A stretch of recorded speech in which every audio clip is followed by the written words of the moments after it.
अस्सलाम वालेकुम। All in one channel पे खुशामदीद।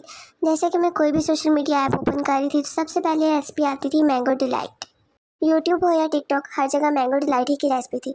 तो मैंने ये सोचा कि अगर कोई मुझसे पूछ ले, जी भाई तो ईमान, आप बताएं आपने मैंगो डिलाइट ट्राई किया या नहीं, तो मैं क्या जवाब दूँगी या मेरी क्या इज़्ज़त रह जाएगी कि नहीं मैंने तो अभी तक नहीं खाया।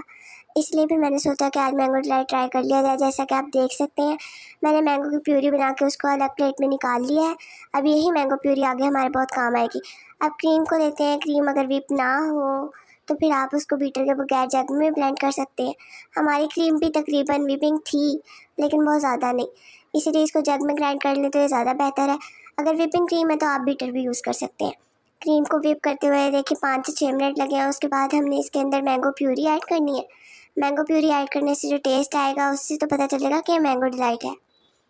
मैंगो प्यूरी के तकरीबन 4 से 5 चम्मच हमने ऐड कर दिया है इसमें, और उसके बाद इसको दोबारा से व्हिप किया। इतना व्हिप किया कि इसके अंदर मैंगो का टेस्ट अच्छे से आ जाए। अब हमने लिए हैं केक। केक के हमने 2-2 पीसेस कर लिए हैं और इसकी हम लगाएंगे लेयर, 2 पीसेस। और अगर केक ज़्यादा थिक है आपका तो फिर आप उसकी 3 लेयर्स भी लगा सकते हैं। अब मिल्क के अंदर मैंगो प्यूरी ऐड करेंगे। इसको चाहे तो ब्लेंड कर लें या हाथ से मिक्स कर लें। मिक्स करने के बाद इसका फ़ायदा ये होगा, केक के ऊपर ऐड करेंगे। ऐड करने से ये है कि केक नरम हो जाएंगे और आपको खाने में टेस्ट अच्छा आएगा। अब जो हमने क्रीम तैयार की थी उसकी एक लेयर केक के ऊपर लगाएंगे और अच्छे से इसको सेपरेट। अब मैंगो की एक लेयर ऊपर ऐड करेंगे जो हमने क्यूब्स की शक्ल में काट लिए थे। उसके बाद बिस्किट की एक लेयर लगाएंगे। अब आपकी मर्ज़ी है, इस पॉइंट पे आप मैंगो की लेयर लगाने के साथ साथ केक की लेयर भी लगा सकते हैं, ब्रेड की लेयर भी लगा सकते हैं। फिर इसके ऊपर दोबारा से क्रीम की एक लेयर ऐड करते हुए जो मैंगो प्यूरी हमने डेकोरेशन के लिए बचा के रखी थी वो अब हम इसके ऊपर लाइनिंग की शक्ल में गार्निश कर रहे हैं। अब ये लाइनिंग की शक्ल में गार्निश करने के बाद देखिएगा इसका खूबसूरत सा डिज़ाइन तैयार हो जाएगा।